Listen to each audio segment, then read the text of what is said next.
నేను ఇంటర్వ్యూ చేయబోయే వ్యక్తి నిత్యం ప్రజల్లోనే ఉంటూ ప్రజలకు ఏ కష్టం వచ్చినా నేను ముందున్నానంటూ ఏదైతే స్వచ్ఛంద సేవా సంస్థకి సంబంధించి కర్త కర్మ క్రియాతనే ఎటువంటి బ్యాక్గ్రౌండ్ లేదు, ఎటువంటి ఫైనాన్షియల్ స్టేటస్ లేదు, కానీ ప్రజల ఎజెండానే తన ఎజెండాగా ముందుకు వెళ్తున్న చిరం సాయి ప్రకాష్ పొందబోతున్నారు.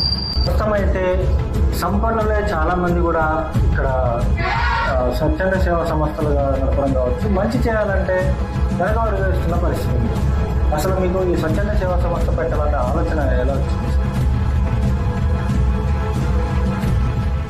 హాయ్, నమస్తే, వెల్కమ్ టు ఆంధ్రప్రభ. నేను మీ సాయి పవన్. ప్రస్తుతం మనం ములుగు జిల్లాలో ఉన్నాం. ములుగు జిల్లాకు సంబంధించి ఈరోజు నేను ఇంటర్వ్యూ చేయబోయే వ్యక్తి నిత్యం ప్రజల్లోనే ఉంటూ ప్రజలకు ఏ కష్టం వచ్చినా నేను ముందున్నానంటూ ఏదైతే స్వచ్ఛంద సేవా సంస్థకి సంబంధించి కర్త కర్మ క్రియాతనే ఎటువంటి బ్యాక్గ్రౌండ్ లేదు, ఎటువంటి ఫైనాన్షియల్ స్టేటస్ లేదు, కానీ ప్రజల ఎజెండానే తన ఎజెండాగా ముందుకు వెళ్తున్న చిరం సాయి ప్రకాష్ మనతో పాటు ఉన్నారు. సాయి ప్రకాష్ గారు నమస్తే. నమస్తే సార్. ప్రధానంగా చెప్పండి, మీకు సంబంధించి మీరు ఒక వ్యవసాయ బ్యాక్గ్రౌండ్కి సంబంధించిన వ్యక్తి. ఇటు చూసుకుంటే సంపన్నులే ఇవాళ రేపు ఒక స్వచ్ఛంద సేవా సంస్థ నడపడం కష్టం, కానీ మీరు ఒక వ్యవసాయ కుటుంబం మీది. అసలు మీరు వ్యాపారం చేస్తున్నారా, లేకపోతే మీ ఫైనాన్షియల్ బ్యాక్గ్రౌండ్ ఏంటి అసలు? మా ఫ్యామిలీ బ్యాక్గ్రౌండ్ వచ్చేసి పూర్తిగా వ్యవసాయం మీద ఆధారపడి జీవిస్తున్నామండి. నేను ఆటోమొబైల్ షాప్ కొని, నేను కార్ ట్రావెల్షిప్ కొని జీవిస్తున్నాను. అందులో వచ్చే ఇన్కమ్ని నేను 30-40% నా సోషల్ యాక్టివిటీస్కి స్పెండ్ చేస్తున్నాను. ప్రకాష్ గారు, ప్రస్తుతం అయితే సంపన్నులే చాలామంది కూడా ఇక్కడ స్వచ్ఛంద సేవా సంస్థలుగా నడపడం కావచ్చు, మంచి చేయాలంటే వెనకబడి వేస్తున్న పరిస్థితి ఉంది. అసలు మీకు ఈ స్వచ్ఛంద సేవా సంస్థ పెట్టాలన్న ఆలోచన ఎలా వచ్చింది అసలు?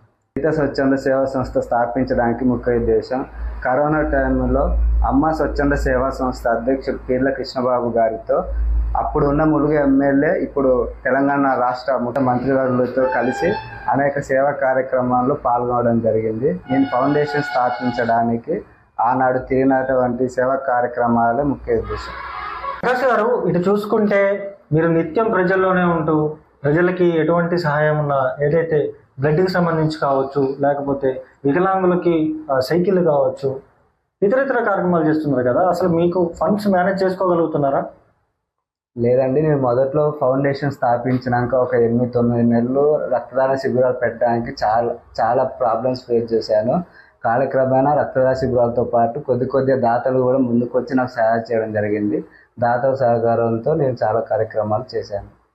అసలు మీకు ఈ సేవా కార్యక్రమాలు చేపట్టడానికి అసలు ఇన్స్పిరేషన్ ఎవరు?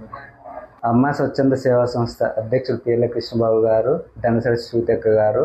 కరోనా టైంలో తూర్పుగోదావరి, పశ్చిమ గోదావరి అనేక మారుమూల గ్రామాల్లో నేను అమ్మ స్వచ్ఛంద సంస్థతో కలిసి సేవా కార్యక్రమం పాల్గొనడం జరిగింది. ఇప్పుడు నేను స్థాపించడానికి వాళ్ళిద్దరే ముఖ్య ఉద్దేశం. అసలు ఈ స్వచ్ఛంద సేవా సంస్థలో మీరు కాకుండా మీకు ఎవరైనా టీం కానీ, లేకపోతే మీ బ్యాక్గ్రౌండ్ ఎవరైనా ఉన్నారు? స్వచ్ఛంద సేవా సంస్థ సభ్యులు వచ్చేసి 5 ఉన్నారు. వారు కాకుండా ములుగు జిల్లా భద్రాచలం పినపాక కాన్స్టిట్యున్సీలో మండలానికి సన్నిహితులు, స్నేహితులు, బంధువులు ఉన్నారు. వాళ్ళ ద్వారా ఫాలోఅప్ చేసుకొని ప్రతి ఒక్క మారుమూల గ్రామంలో కూడా నేను రక్తదాన శిబిరాలు ఏర్పాటు చేయడం జరిగింది. ఈ ఫండ్స్కి సంబంధించి మీకు ఎప్పుడు నిత్యం మీకు సపోర్ట్ చేసే వ్యక్తులు ఎవరైనా ఉన్నారా? అలా ఎవరు లేరండి. రక్తదాన శిబిరం పెట్టడానికి అనేక సమస్యలు ఉన్నాయి. అందులో మొదటిది ఫైనాన్షియల్ ఇష్యూసే. ఒక రక్తదాన శిబిరం పెట్టాలంటే ముందుగా ప్రభుత్వ ఆసుపత్రికి ఇంటిమేషన్ చేయాలి, డోనర్స్ని చూసుకోవాలి. మనం ఎక్కడైతే వాళ్ళ లొకేషన్ కూడా మనం ముందే ఇంటిమేషన్ చేయాలి, అప్పుడే వాళ్ళు రావడం కుదురుతుంది. సంబంధించి రక్తదాన శిబిరాలు పెట్టాలంటే స్థానికంగా ఉన్న హాస్పిటల్కి సంబంధించిన ఇది పర్మిషన్ కావాలి, సపోర్ట్ కూడా కావాల్సి వస్తుంది. ఈ సపోర్ట్కి సంబంధించి అసలు మీకు ఎంతవరకు అందుతుంది? రక్తదాన శిబిరం ఏర్పాటు చేయాలంటే ముందుగా ప్రభుత్వ ఆసుపత్రికి మనం ఎక్కడ లొకేషన్ పెడుతున్నాం, ఏ ఏరియాలో పెడుతున్నాం అనేది ఇంటిమేషన్ వేయాలి, అప్పుడే వాళ్ళు రావడం కుదురుతుంది. మేము ఎటునాగారం, ములుగు, భద్రాచలం రెడ్ క్రాస్ సొసైటీకి ఇస్తాము. ఎటునాగారం బ్లడ్ బ్యాంక్కి రక్తదాన శిబిరం పెట్టేది ఉంటే అక్కడ సూపరింటెండెంట్ గారికి ఇన్ఫర్మేషన్ ఇస్తే సూపరింటెండెంట్ గారు బ్లడ్ బ్యాంక్ సిబ్బందిని ఒక అంబులెన్స్ మాకు ప్రొవైడ్ చేసి మేము చెప్పిన టైంకి లొకేషన్కి వారు పంపించడం జరుగుతుంది. ప్రకాష్ గారు, మీకు సంబంధించి మీరు బాగా మనసుకి బాగా తగిలిన విషయం అసలు మీకు బాగా కదిలించిన విషయం ఏదైనా ఉందా? తప్పకుండా ఉన్నాయండి. మరి ములుగు జిల్లా వెంకటాపురం మండలంలో ఎదిల ప్రభుత్వ ఆసుపత్రిలో ఒక నిండు గర్భిణీ స్త్రీ 2 కమలకు జన్మనిచ్చి ఆరోగ్యం బాగాలేక భద్రాచలం ప్రభుత్వ ఆసుపత్రిలో జాయిన్ అయితే 5 యూనిట్లు బెడ్ అవసరం పడింది.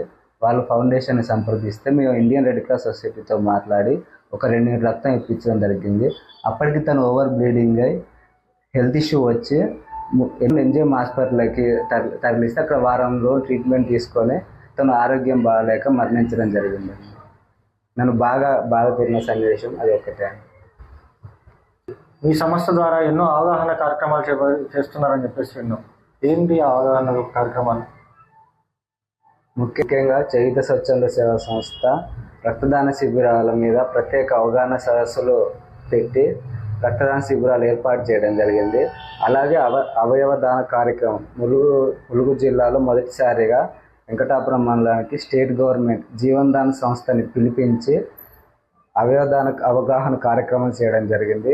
అలాగే గర్భిణీ స్త్రీలకు కూడా ప్రత్యేక అవగాహన సదస్సులు ములుగు నుంచి సఖి అవేర్నెస్ ప్రోగ్రామ్ పెట్టడం జరిగింది. ప్రకాష్ గారు, మీ చేయూత స్వచ్ఛంద సేవా సంస్థకి గవర్నమెంట్ నుంచి మీరేమన్నా లబ్ధి పొందాలని మీరు అనుకుంటున్నారు? ఇప్పటి వరకు అయితే గవర్నమెంట్ నుంచి ఎటువంటి లబ్ధి పొందలేదండి. ఇప్పటి వరకు నేను పెట్టిన కార్యక్రమాలన్నీ నా సొంత డబ్బులతో కొద్దిమంది దాతలు సహాయం చేస్తే వారితోనే ఇప్పటివరకు కార్యక్రమాలు చేయడం జరిగింది. గవర్నమెంట్ నుంచి అయితే ఎటువంటి లబ్ధి పొందలేదు ఇప్పటి వరకు. ఇప్పటిదాకా మీకు ఏమేమి అవార్డ్స్ వచ్చాయి? ఇండియన్ రెడ్ క్రాస్ సొసైటీ నుంచి అవార్డు వచ్చిందండి. ముఖ్యంగా జూన్ 14 ప్రపంచ రక్తదాన దినోత్సవం సందర్భంగా స్టేట్ గవర్నమెంట్ నుంచి నాకు 2 అవార్డ్స్ రావడం జరిగిందండి. ములుగు గవర్నమెంట్ నుంచి 2 అవార్డ్స్ రావడం జరిగింది. నాకు గ్రామాలలో ఎక్కువ రక్తదాన శిబిరాలు పెట్టినందుకు గాను, ఎక్కువ యూనిట్స్ కలెక్ట్ చేసినందుకు గాను నాకు రెడ్ క్రాస్ తరపు నుంచి స్టేట్ గవర్నమెంట్ ద్వారా 2 అవార్డ్స్ రావడం జరిగింది. ఏమన్నా రివార్డ్స్ ఏమన్నా వచ్చాయా? రివార్డ్స్ ఏం రాలేదండి ఇప్పటి వరకు. అవార్డ్స్ అయితే చాలా వచ్చాయి. మీరేమన్నా గవర్నమెంట్ని అప్రోచ్ అయ్యారా? వాళ్ళని ఏమన్నా కలిసే ప్రయత్నం ఏమైనా చేశారా? లేదండి, మన భద్రాచలం ఇటు ములుగు కొద్దిమంది ప్రజాప్రతినిధులను కలవడం జరిగింది. వాళ్ళు చేద్దామన్నారు కానీ ఇప్పటి వరకు అయితే ఎటువంటి సహాయ సహకారాలు నేను ఎవరి దగ్గర నుండి పొందలేదండి. ప్రకాష్ గారు, మీది వ్యవసాయ కుటుంబం, ఫ్యామిలీ బ్యాక్గ్రౌండ్ కూడా ఫైనాన్షియల్గా అంతంత మాత్రమే.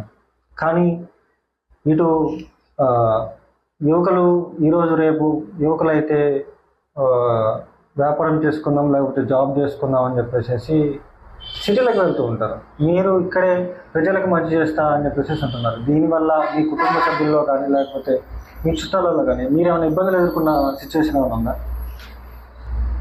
ముందుగా మంచి ప్రశ్న అడిగింది సార్ని. నేను సేవా కార్యక్రమాల్లో మొదట్లో నేను అనేక సమస్యలు మా కుటుంబీకుల నుంచి బంధువుల నుంచి ఎదుర్కోవడం జరిగింది.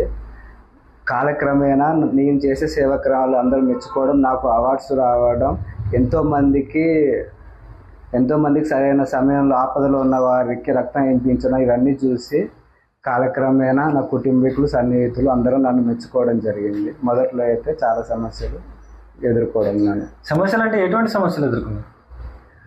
రక్తదాన శిబిరాలే ఎందుకు పెడుతున్నారు, ఇంకేమైనా పని చేసుకోవచ్చు కదా, సోషల్ యాక్టివిటీస్ రెగ్యులర్గా నేను నా ఫౌండేషన్ స్థాపించినప్పటి నుంచి ఇప్పటిదాకా అనేక సేవా కార్యక్రమాలు చేశాను. ఎన్నో సేవా కార్యక్రమాలు చేశాను. నిరంతరం సేవా కార్యక్రమాలు ఎందుకు చేస్తున్నారు, వేరే ఏదైనా పని చేసుకోవచ్చు కానీ అనేక మంది నన్ను ప్రత్యక్షంగాను పరోక్షంగా కుటుంబీకుల ద్వారా నన్ను అడిగించడం జరిగింది. తర్వాత నా కార్యక్రమాలు చూసి ఎంతోమందికి ఉపయోగపడడం చూసి అటు కుటుంబీకులు కానీ బంధువులు కానీ ఈరోజు మెచ్చుకుంటున్న పరిస్థితి ఏర్పడింది. ప్రకాష్ గారు, మీరు పొలిటికల్ ఎంట్రీ ఇస్తున్నారు, సంబంధించిన ఒక పార్టీలో జాయిన్ అవుతున్నారనే ఒక చర్చ లోపల నడుస్తున్న పరిస్థితి ఉంది, నిజమేనా? లేదండి, పొలిటికల్ ఎంట్రీ ఏం లేదు. కాకపోతే కొన్ని పార్టీలు తమ పార్టీలోకి రమ్మని ఆహ్వానించడం జరిగింది. మీలాంటి వాళ్ళు మా పార్టీలో ఉండాలి, తద్వారా ఎక్కువ మందికి సేవా కార్యక్రమాలు చేయొచ్చు అని అనడం జరిగింది. కాకపోతే రాజకీయాల మీద ప్రస్తుతానికి ఎటువంటి ఆసక్తి లేదండి. ప్రకాష్ గారు, అసలు మీరు ఎన్నో సేవా కార్యక్రమాలు చేపట్టారు. దీనికి సంబంధించి అసలు మీరు ఎన్ని అవార్డ్స్ తీసుకున్నారు? అవార్డ్స్ చాలా తీసుకున్నామండి. తెలంగాణ స్టేట్ గవర్నమెంట్ నుంచి హైయెస్ట్ బ్లడ్ డోనర్ మోటివేటర్, ఎక్కువ క్యాంపులను ఎక్కువ రక్తదాన శిబిరాలు పెట్టినందుకు గాను నాకు 2 అవార్డ్స్ వచ్చాయి. అలాగే వైజాగ్లో 4 రాష్ట్రాలు కలిపి తీసిన అవార్డ్స్లో ములుగు జిల్లా నుండి చేయూత స్వచ్ఛంద సేవా సంస్థకి ఏజెన్సీ గ్రామాలలో, మారుమూల గ్రామాల్లో ఎక్కువ రక్తదాన శిబిరాలు పెట్టి ఎంతోమందికి ఆదర్శంగా నిలిచినందుకు భారత్ సేవా రత్న అవార్డు వచ్చింది. ఎటునగరం డివిజన్ నుండి రక్తదాత సుఖీభా అవార్డు వచ్చింది. ఇండియన్ రెడ్ క్రాస్ సొసైటీ నుంచి కూడా ఎక్కువ యూనిట్స్ కలెక్ట్ చేసినందుకు వారి తరపు నుంచి కూడా నాకు highest blood donor and motivator award రావడం జరిగింది. ఇటీవలే జరిగిన కార్యక్రమంలో హైదరాబాద్లో ఇంటర్నేషనల్ ఆర్యవైశ్య సంఘం నుంచి కూడా నాకు సేవా అవార్డు రావడం జరిగింది. ఇంకా ఈ అవార్డు తీసుకుంటే నేను సక్సెస్ సాధించాను అన్న అవార్డు ఏమన్నా ఉందా? ప్రభుత్వం గుర్తించి సీఎం చేతుల మీదుగా ఒకటి, రాష్ట్రపతి చేతుల మీదుగా నాకు చేయూత స్వచ్ఛంద సేవా సంస్థ మన నూగూరు వెంకటాపురం నుండి రాష్ట్రపతి చేతుల మీదుగా నాకు అవార్డు తీసుకోవాలని నా కోరిక. ఇటు రక్తదాన శిబిరాలకు సంబంధించి ప్రజల్లో మాత్రం ఒక క్వశ్చన్ మార్క్ ఉంది. ఏదైతే బ్లడ్ బ్యాంకులు పెడుతున్నారు, రక్తదాన శిబిరాలు పెడుతున్నారు, రక్తం అమ్ముకుంటున్నారు అనే ఒక ప్రచారం అయితే కొనసాగుతుంది. అసలు దీనికి మీపై ఆరోపణలు చేసేవారికి మీరేం చెప్పదలుచుకున్నారు ఈ వేదికగా? ఎటునగరం ప్రభుత్వ ఆసుపత్రిలో అడ్మిన్ అయిన పేషెంట్లకి అటు డయాలసిస్ కానీ, గర్భిణీ స్త్రీలు కానీ, ప్రమాదవశాత్తు గాయపడిన వారికి కానీ ఉచితంగా ఇస్తారు. బ్లడ్ అమ్ముకోవడం అనేది ఉండదు. అటు Bhadrachalam Indian red cross society ఎవరైతే తలసేమియా సికిల్ సెల్ వ్యాధి ఉండి రెడ్ క్రాస్ సొసైటీలో రిజిస్ట్రేషన్ చేసుకుంటారో వాళ్ళ జీవిత కాలం ఇండియన్ రెడ్ క్రాస్ సొసైటీ వాళ్ళు రక్తం, ప్లేట్లెట్స్, మెడిసిన్స్ రవాణాకు కూడా కొన్ని సందర్భాల్లో రవాణా సౌకర్యం కూడా కల్పించడం జరుగుతుంది. ఇండియన్ రెడ్ క్రాస్ సొసైటీ అనేది సెంట్రల్ గవర్నమెంట్ ఆధ్వర్యంలో అది నడుస్తుంది. వరల్డ్ వైడ్ ఉంది అది. ఇండియన్ రెడ్ క్రాస్ సొసైటీ ప్రపంచవ్యాప్తంగా ఉంది. కేవలం రక్తహీనత వ్యాధితో బాధపడుతున్న పిల్లలకు మటుకే ఇండియన్ రెడ్ క్రాస్ సొసైటీ వాళ్ళు ఉచితంగా బ్లడ్ ఇస్తారు. గర్భిణీ స్త్రీలు కానీ, యాక్సిడెంట్ కేసులకు కానీ రీప్లేస్మెంట్, కరోనా తర్వాత అంతకుముందు ఎనీ బ్లడ్ బ్యాంకులో మనకు బ్లడ్ అవసరం పడితే ఖచ్చితంగా ఒక డోనర్ ఉండాలి. కరోనా తర్వాత ప్లాస్మా దానం వచ్చి తీవ్రమైన రక్త కొరత, మన ఇండియాలో తీవ్రమైన రక్త కొరత ఏర్పడినందున రీప్లేస్మెంట్ చేశారు. మీరు ఎనీ బ్లడ్ పొందామంటే ఎక్కడ ఇవ్వరండి, ఖచ్చితంగా రీప్లేస్మెంట్ ఉంటుంది. ఇప్పుడు ప్రజెంట్ ఉన్న రక్తదాన శిబిరాల్లో అయితే 3 రీప్లేస్మెంట్ ఇస్తే 1 ఫ్రీగా ఇస్తారు. అంతేగాని ప్రైవేట్ బ్లడ్ బ్యాంకులు కానీ, ఇండియన్ రెడ్ క్రాస్ సొసైటీ కానీ ఉచితంగా ఎవరికి ఇవ్వరు. దానికి సంబంధించిన స్టేట్ గవర్నమెంట్ నిర్దేశించిన అమౌంట్ వరకు వాళ్ళు ఛార్జ్ చేస్తారు. కేవలం మెయింటెనెన్స్ ఛార్జెసే కానీ రక్తం అమ్ముకోవడం అనేది ఉండదండి. ప్రకాష్ గారు, మీపై అనేక ఆరోపణలు తీసుకొస్తున్న వారిపై ఈ వేదికగా వారికి ఏం సమాధానం ఇవ్వబోతున్నారు? చేయూత స్వచ్ఛంద సేవా సంస్థపై చేస్తున్న ఆరోపణలకి నా వెనక మాట్లాడే వారి గురించి నేను పెద్దగా మాట్లాడుకోదలుచుకోలేదు. అది వారి విజ్ఞతకే వదిలేస్తున్నాను. నేను ఎవరెవరికి బ్లడ్ ఇప్పించాను, ఎంతమందికి ఉచితంగా ఇప్పించినాను కేవలం నా సన్నిహితులకి వారికి మటుకే తెలుసు.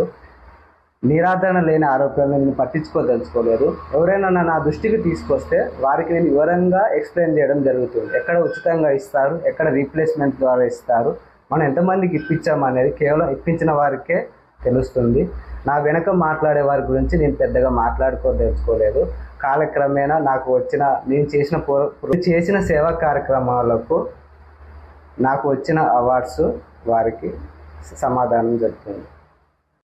ప్రకాష్ గారు, అసలు మీరు రక్తదాన శిబిరాలు పెట్టడానికి అసలు మీకు సంబంధించి ముఖ్య ఉద్దేశం ఏంటి? అసలు చేయూత ఫౌండేషన్ సంస్థ రిజిస్ట్రేషన్ చేయడానికి నాకు సుమారు 6 నెలల కాల వ్యవధి పట్టింది. ఈ 6 నెలల కాల వ్యవధిలో నా నోటీస్కి తలసేమియా, సికిల్ సెల్, రక్తహీనత వ్యాధి పిల్లలు నా నోటీస్కి వచ్చారు. నేను వాళ్ళ కుటుంబీకులతో మాట్లాడడం జరిగింది. మీకు బ్లడ్ ఎక్కడి నుంచి ఎక్కించుకుంటున్నారు, మీకు ఎవరు ఇస్తున్నారు, ఎంత ఖర్చు అవుతుంది అని అడిగితే వాళ్ళు ఇండియన్ రెడ్ క్రాస్ సొసైటీ వారు మాకు ఉచితంగా బ్లడ్, మెడిసిన్స్, కొన్ని సందర్భాల్లో ట్రాన్స్పోర్ట్ కూడా వాళ్ళే ఇస్తారని చెప్పడం జరిగింది. మా వెంకటాపురం మండలంలో కూడా పాలెం గ్రామంలో ఒక 18 సంవత్సరాల అమ్మాయి రక్తహీనత వ్యాధితో ఆరోగ్యం క్షీణించి మరణించడం జరిగింది. అటువంటి సంఘటనలు జరగకుండా చేయూత ఫౌండేషన్ చలించిపోయి ములుగు జిల్లాలోని ప్రతి ఒక్క మారుమూల గ్రామంలో ఇప్పటి వరకు అనేక రక్తదాన శిబిరాలు పెట్టి ఎంతోమంది తలసేమియా పిల్లలకు, గర్భిణీ స్త్రీలకు, డయాలసిస్ పేషెంట్ల కొరకు రక్తదాన శిబిరాలను పెట్టి వారికి ఉచితంగా ఏర్పాటు చేయడం జరిగింది. ప్రకాష్ గారు, ప్రధానంగా మీరు అవయవ దానం అనేది ముఖ్యంగా అయితే మండలంలో అవేర్నెస్ క్రియేట్ చేస్తున్న పరిస్థితి కూడా ఉంది.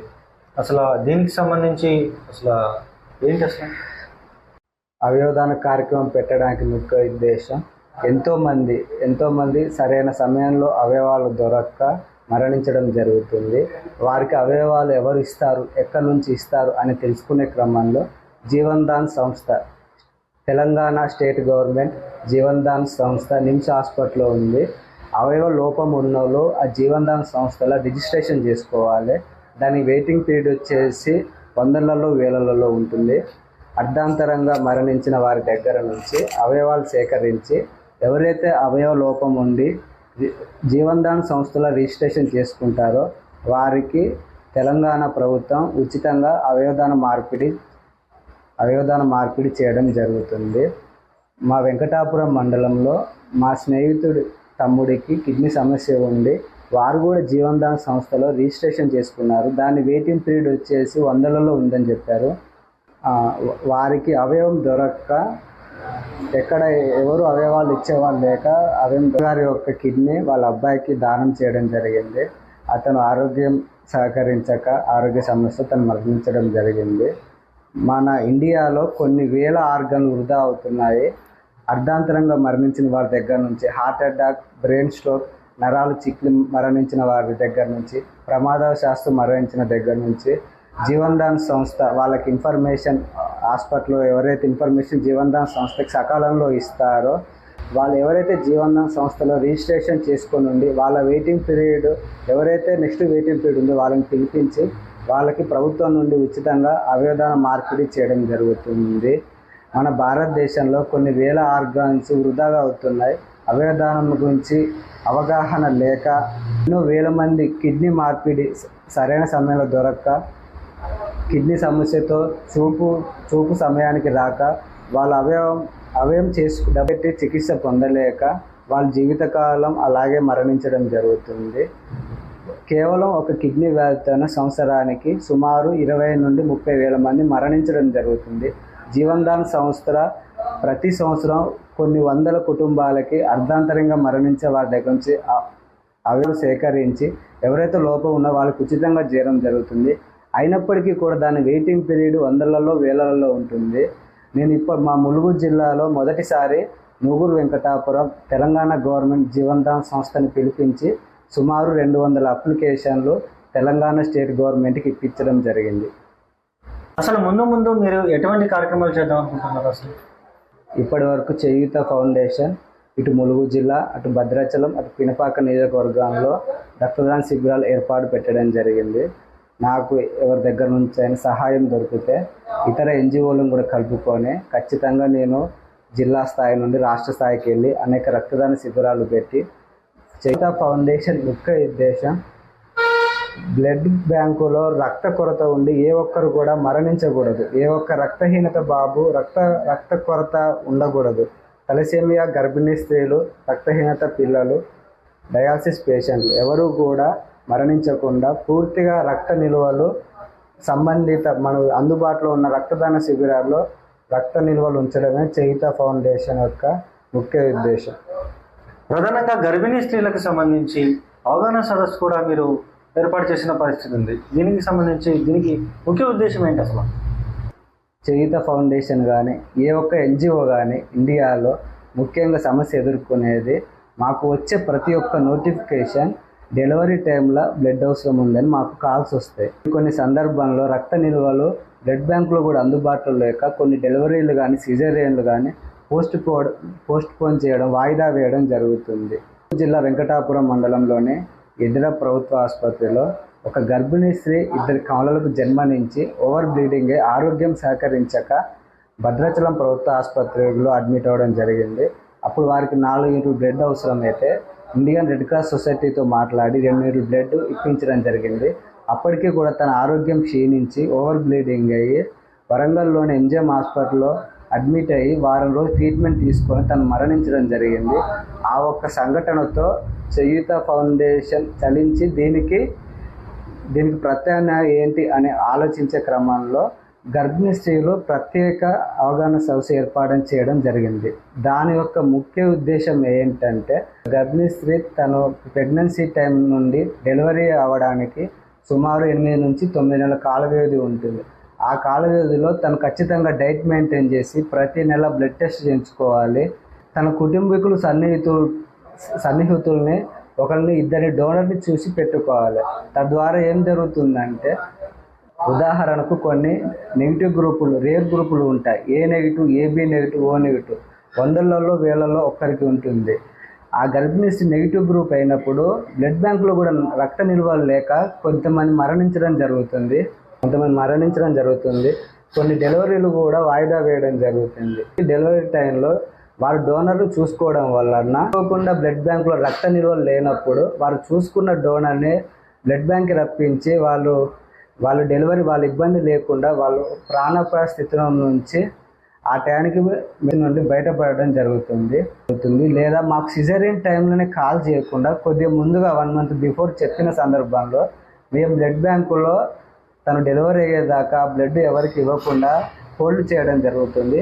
ఇది ప్రాక్టికల్గా వర్కౌట్ అయింది. మా ఇటునగరం మండలంలో మా చుట్టాలు అమ్మనగూడెం గ్రామంలో మా బంధువుల అమ్మాయికి బ్లడ్ అవసరం పడితే మనం ముందుగా ఇంటిమేషన్ ఇచ్చినందుకు ములుగు ఏరియా ఆసుపత్రితో మాట్లాడి తను డెలివరీ అయ్యే వరకు తన కోసం ఆ బ్లడ్ గ్రూప్ హోల్డ్ చేయడం జరిగింది. అదృష్టవశాత్తు తనకు అవసరం వల్లే తర్వాత వేరే వాళ్ళకి యూజ్ అయింది. ఇటువంటి కేసులు చాలా ఇటునగరం ప్రభుత్వ ఆసుపత్రి కానీ ఇండియన్ రెడ్ క్రాస్ సొసైటీ కానీ మీరు డోనర్ని చూసుకోండి. బ్లడ్ బ్యాంకులో నిల్వలు లేనప్పుడు మీరు ప్రాణాపాయ స్థితి నుంచి బయటపడవచ్చు. లేదా మాకు ముందుగా సమాచారం ఇస్తే మీ డెలివరీ అయ్యే వరకు, డెలివరీ 1 మంత్ ఉందనగా మాకు సమాచారం ఇస్తే ఫౌండేషన్కి డెలివరీ అయ్యే వరకు మీరు ఏ ఏరియాలో ఉన్నారో, ఎక్కడ మీకు డెలివరీ ఉందో ఆ సంబంధిత అక్కడ ఏరియాలో ఉన్న బ్లడ్ బ్యాంకులో మేము మాట్లాడి మీకు డెలివరీ అయ్యే వరకు 1-2 యూనిట్లు హోల్డ్ చేయడం జరుగుతుంది. తద్వారా డోనర్ లేకపోయినా పర్వాలేదు జరుగుతుంది.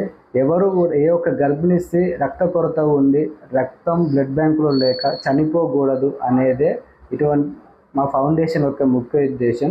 అటువంటి ఎన్నో సమస్యలు ఎదుర్కొని అందులోకి వెళ్ళి పుట్టుకు వచ్చిందే గర్భిణీ స్త్రీల కొరకు ప్రత్యేకమైన అవగాహన సదస్సు. నేను మా వెంకటాపురం మండలం, వాజేడు మండలం చేశాను. దీన్ని జిల్లా స్థాయిలో చేయాలని ఉంది. ఖచ్చితంగా చేస్తాను. ప్రధానంగా మీరు ఫస్ట్ నుంచి కూడా చెప్తున్నారు ఇండియన్ రెడ్ క్రాస్ సొసైటీ అనేది ఉంది. అసలు ఆ సొసైటీకి సంబంధించి అసలు మీకు ఎటువంటి సపోర్ట్ అనేది ఉంది? పూర్తిగా సపోర్ట్ చేస్తారా? అసలు ఎటువంటి లక్ష్యంతో సొసైటీ కావచ్చు మీరు కావచ్చు ముందుకెళ్తున్నారు?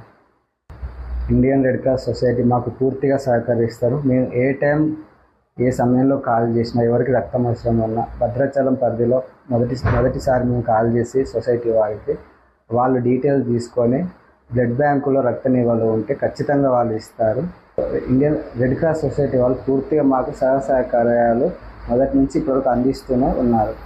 మాకు తెలిసినంత వరకు మీరు విరాళాల కోసం ఎంతోమంది అధికారులను అప్రోచ్ అయిన పరిస్థితి ఉంది.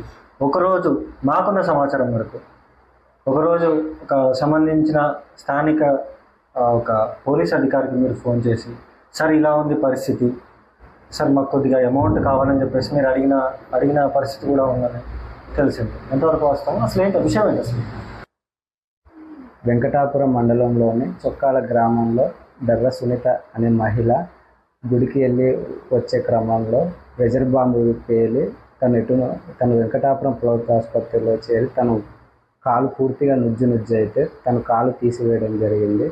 అప్పుడు చొక్కాల నుంచి కొందరు వీల్ చైర్ ఆమెకి ఇస్తే బాగుంటుందని నా దృష్టికి తీసుకొస్తే నేను మా Venkatapuram CI sir Bandari Kumar sir దృష్టికి తీసుకెళ్ళడం జరిగింది.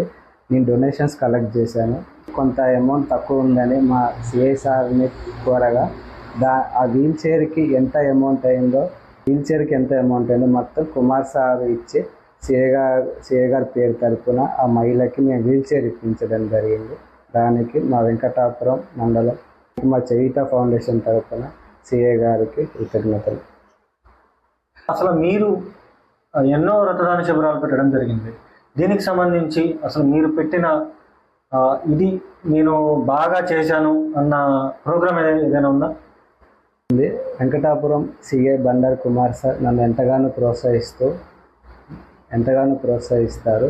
ములుగు జిల్లాలోనే మొదటిసారిగా మెగా రక్తదాన శిబిరం మా వెంకటాపురం మండలంలో కండక్ట్ చేయడం జరిగింది. ఒకేసారి 3 బ్లడ్ బ్యాంకులు ఇండియన్ రెడ్ క్రాస్ సొసైటీ వారికి, ఎటునగరం ప్రభుత్వ ఆసుపత్రికి, ములుగు ప్రభుత్వ ఆసుపత్రికి సుమారు 200 యూనిట్ కలెక్ట్ చేయడం జరిగింది. అందుకు గాను నాకు భద్రాచలం డివిజన్ నుంచి మన తెలంగాణ స్టేట్ గవర్నమెంట్ తరఫున 2 అవార్డ్స్ రావడం జరిగింది. ఆ మెగా రక్తదాన శిబిరం నిర్వహించి నాకు సహకరించి ప్రోత్సహించిన వెంకటాపురం సిఏ బండారు కుమార్ సార్కి, నాకు ముఖ్యంగా గవర్నమెంట్ నుంచి 2 అవార్డ్స్ రావడానికి కారణం మా సిఏ కుమార్ సార్ గారు. వారికి ప్రత్యేకంగా మా చయిత ఫౌండేషన్ నుంచి ధన్యవాదములు. ప్రధానంగా ఈ ఇంటర్వ్యూ ద్వారా మీరు ఎవరికి చెప్పకూడని విషయం, ప్రశంసలు మీరు అందుకున్న విషయం కావచ్చు, మీరు ఎవరికైనా థ్యాంక్స్ చెప్పదలుచుకున్నారా అసలు ఈ వేదికగా? తప్పకుండా. నేను ఈ స్థాయికి వచ్చి ఇన్ని రక్తదాన శిబిరాలు విజయవంతం చేసిన రక్తదాతలందరికీ, నాకు సహకరించిన ప్రజాప్రతినిధులు, ముఖ్యంగా వైద్య సిబ్బంది, డాక్టర్ భవ్యశ్రీ గర్భిణీ స్త్రీల కొరకు ప్రత్యేకమైన అవగాహన సదస్సులు నిర్వహించడానికి తను ఎంతగానో కృషి చేసి ఎన్నో అవేర్నెస్ ప్రోగ్రామ్ చేయడం జరిగింది. తర్వాత స్థానిక సిఐ బండారు కుమార్ సార్ గారికి ఫౌండేషన్ తరపున నేను ఈ స్థాయికి ఉన్నానంటే ముఖ్యంగా సిఐ కుమార్ సార్, వైద్య సిబ్బంది, ప్రజాప్రతినిధులు, రక్తదాతలు అందరికీ చయిత ఫౌండేషన్ తరపున ధన్యవాదములు.